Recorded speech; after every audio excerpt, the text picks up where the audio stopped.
뭐 앞으로의 세상은 저는 그럴 거라고 보거든요. 인구가 좁은 지구 안에다 살 수는 없는 거지 않습니까? 그러니까 더 많은 행동들을 가상 공간을 만들어서 그걸로 들어가서 생활을 해야 될 거예요.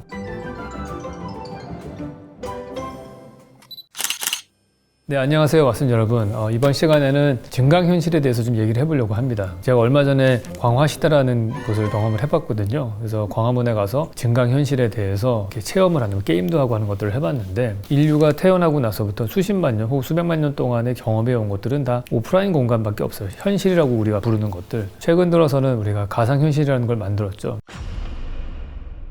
사실 우리 인류가 최초의 가상현실이라고 하는 것들은 오래전부터 있었다고 봅니다. 꿈이라는 걸 우리가 매일매일 꾸지 않습니까? 사실 꿈도 가상현실이라고 볼 수 있죠. 예전에 중국의 장자라는 분이 되게 유명한 호접지몽이라는 얘기를 하지 않습니까? 내가 엄청 현실감 있는 꿈을 꿨는데 그 꿈속에서 나비였다가 내가 깨어났는데 나비가 인간이 되는 꿈을 꾼 건지 아니면 인간이 나비가 됐던 꿈을 꿨던 건지 잘 구분이 안 간다, 이런 얘기를 하지 않습니까? 그러니까 현실과 가상의 모호한 경계를 얘기하는 거예요. 그 옛날부터도 가상현실이라고 하는 거에 대해서는 개념적으로 우리가 갖고 있었던 생각인 것 같아요. 사실 근본적으로 따지면은 제가 전에도 한번 유튜브에서 말씀을 드렸던 것 같은데, 워낙 중요한 얘기니까, 공간이라고 하는 거는 사실 인간의 뇌가 프로세싱을 해서 만들어낸, 의식이 만들어낸 결과물이다, 이렇게 봐야 되는 거거든요. 그때 제가 실례로 들었던 거가 그 자전거 휠 같은 것들을 이렇게 쫙 돌렸을 때 오른쪽으로 도는 것처럼 보이다가 자전거 바퀴가 늘어지면 왼쪽으로 도는 것처럼 보이다가 다시 오른쪽으로 도는 것처럼 보이잖아요. 그런 것들이 결국엔 눈이 우리의 모든 시각적인 정보들을 초당 한 200장 이상 연산을 해서 그거를 프로세싱 해가지고 우리의 망막에서 캡처한 이미지를 갖고서 조합을 해서 만들어내는 거죠. 그렇기 때문에 엄밀하게 따지면 현실이라고 하는 거는 정확하게 어디에 있다라고 말하기 좀 어렵죠. 현실도 눈을 통해서 우리가 파악하고 뇌로 생각하는 것 뿐이고, 가상현실이라고 부르는 뭐 영화라든지 아니면은 뭐 인터넷이라든지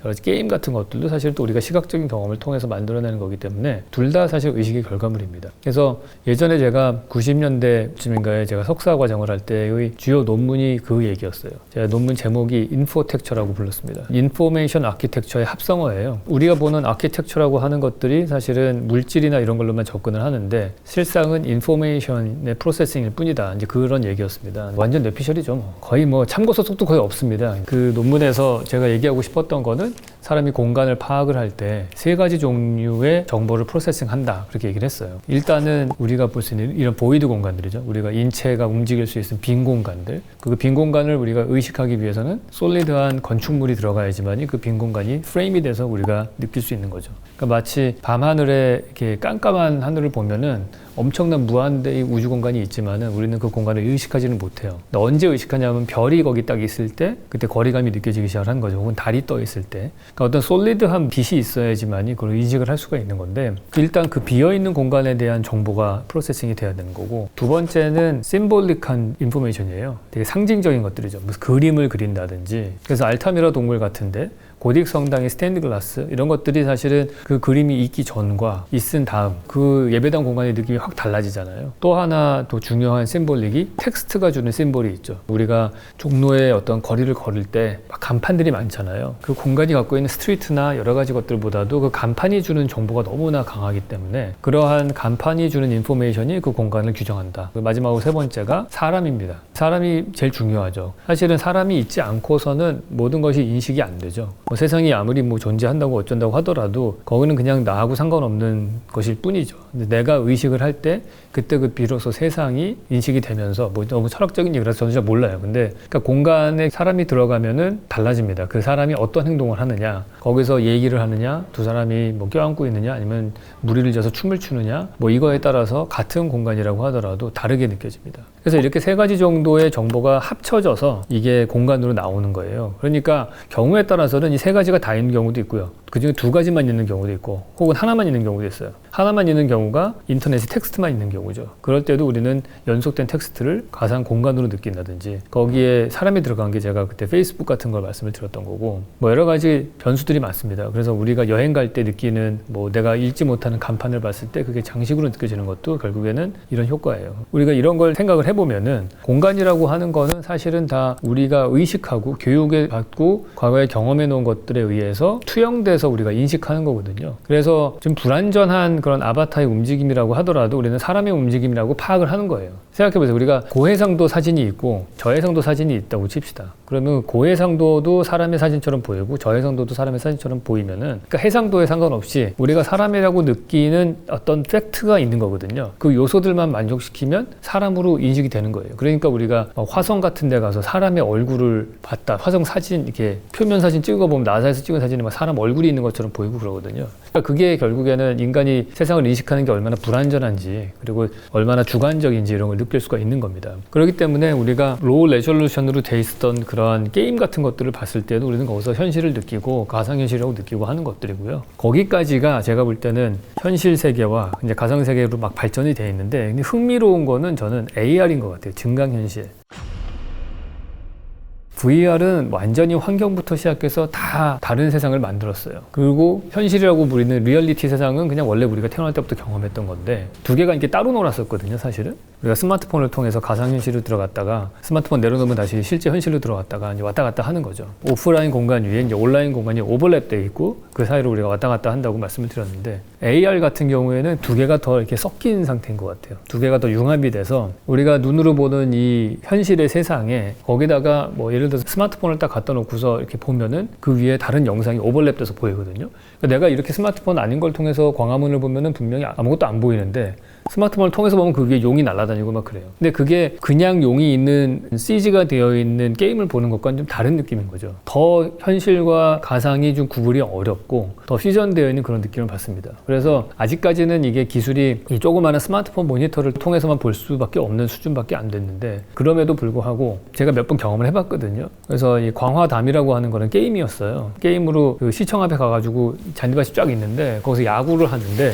되게 느낌이 묘하더라고요. 그 야구장이 똑같은 잔디밭이었고 과거에 시청 광장이었는데, 제가 그 게임을 할 때에는 거기가 야구장으로 느껴지고 멀리 보이는 시청이 야구장의 펜스처럼 느껴지는 그런 경험을 했습니다. 도심 속에서 야구를 하는 느낌이라는 게 경험해보지 못하는 그런 체험이었기 때문에 더 그런 것 같고, 우리가 왜 골프장 같은 데 가면은 기분 좋은 이유가 딴 게 아닌 것 같아요. 내가 이렇게 공을 치면은 이게 한 200m쯤 날아가거든요. 그럼 쫙 날아가는 그 궤적을 보면서 내가 서 있는 장소부터 200m까지의 공간이 다 내가 소유하고 있는 것 같은 느낌이 들거든요. 제가 말씀드린 이 야구 게임을 시청에서 하는 걸 해보시면은, 내가 실제로 친 공은 아니지만은 가상현실에서 친 공이 쭉 날아갈 때 시청과 광장이 다 내 것 같은 느낌이 들더라고요. 광화문 앞에 가서는 또 다른 게임인 용을 승천하는 걸 돕는, 그거를 방해하는 세력들을 게임으로 죽여서 그래서 용을 승천하게 만든다, 뭐 이런 게임도 있었고요. 또 하나 흥미로웠던 거는 그 세종문화회관 뒤쪽에 갔더니 계단이 있는데 거기에 에스파가 나와서 막 춤을 추는 공연을 제가 볼 수 있어요. 핸드폰으로 이렇게 보면은. 또 거기 뭐 음계에 따라서 이렇게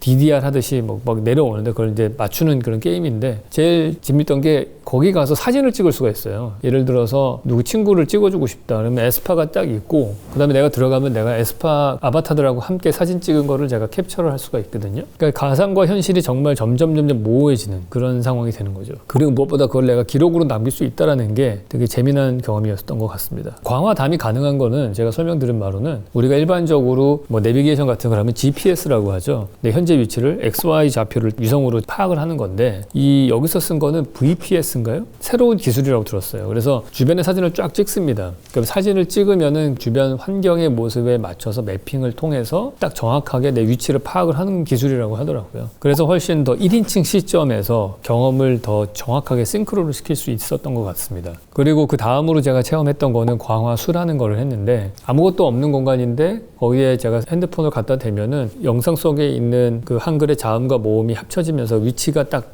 매핑이 되는 거예요. 그러고 난 다음에 거기에 현재 지금 인터넷상에서 나오는 많은 댓글들의 분노, 뭐 슬픔, 기쁨, 뭐 이런 것들 쫙 그 감정 상태가 각 색깔별로 코딩이 돼서 나타나게 됐어요. 그리고 하나 그 클릭을 하면은 거기 댓글이 뭔지 보이고 그런 거죠. 우리가 만들어내는 댓글이라고 하는 것들은 내 생각의 어떤 편린들인데, 그것들이 모였을 때 정말 나무 같은 모양이라는 하나의 상징적인 어떤 형태를 만들어내는 거예요. 그러니까 사람의 생각이 모여서 나무가 만들어진 거죠. 광화 벽화라는 게 또 하나 있었어요. 기역자 모양으로 되어 있는 거대한 벽화예요. 어떤 한 포인트에서 보면은 약간 착시 현상을 일으켜가지고 막 호랑이가 튀어나오는 것처럼 느껴지기도 하고 건물이 뻥 뚫려 있는 것처럼 보이기도 하고, 역사 박물관 인면에 이렇게 만들어진 게 있습니다. 그걸 또 볼 수도 있고, 그 마지막으로 제가 경험했던 거는 경복궁역에 들어가서 광화원이라고 완전히 스크린으로 둘러싸여 있는, 우리가 지금까지 봤던 거는 현실 세계에 어떤 가상을 입혀가지고 둘이 오버랩해서 봤던 거라면은 이거는 완전히 벽이 다 둘러싸여 있어요, 스크린으로. 근데 되게 흥미로웠습니다. 그 이유는 지금까지 봤던 것들도 다 약간 인터랙티브한 그런 요소들이 다 있었거든요. 이 광화원에 갔을 때에는 곤충 같은 것들이 날아다니고 하는데 제가 건드리면 글로 곤충들이 모이고, 혹은 물이 흘러내리면 제가 이 밟은 자리는 피해 간다든지, 그러니까 가상 세계 속의 정보가 훨씬 더 내 몸을 이용해서 움직일 때 내 몸에 반응을 해서 리스판스가 오는 거예요. 사실 우리가 개나 고양이 같은 애완동물들하고 놀 때 즐거운 거는 사실은 같이 뛰고 만지고 걔가 반응하고 그런 거잖아요. 스마트폰 같은 경우도 우리가 만지고 터치하면서 반응을 하는 거고, 근데 스마트폰은 기계긴 하지만은 되게 내 손바닥 안에서만 반응하는 아주 작은 그 인터랙티브한 모습인 거죠. 아까 봤던 많은 AR들도 대부분 다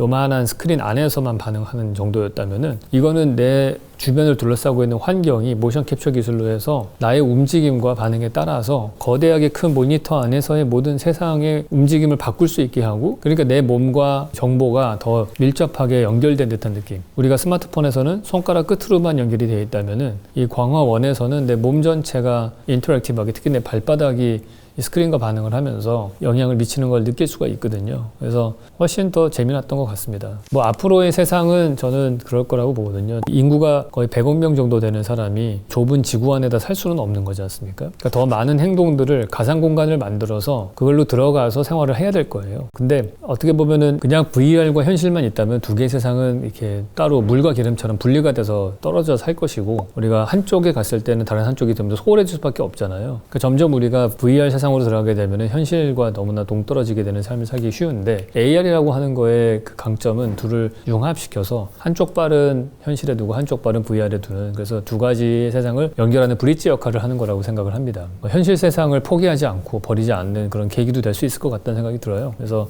이 기술들은 앞으로 더욱더 발전되는 모습을 보고 싶습니다. 네, 그러면은 오늘은 공간이란 무엇인가, 그리고 현실과 가상의 경계, 그리고 그것들이 점점 모호해지는 이 시대에 대해서 그거의 힌트 같은 것들을 체험해 볼 수 있는 광화 시대에 대해서 한번 이야기 나눠봤습니다.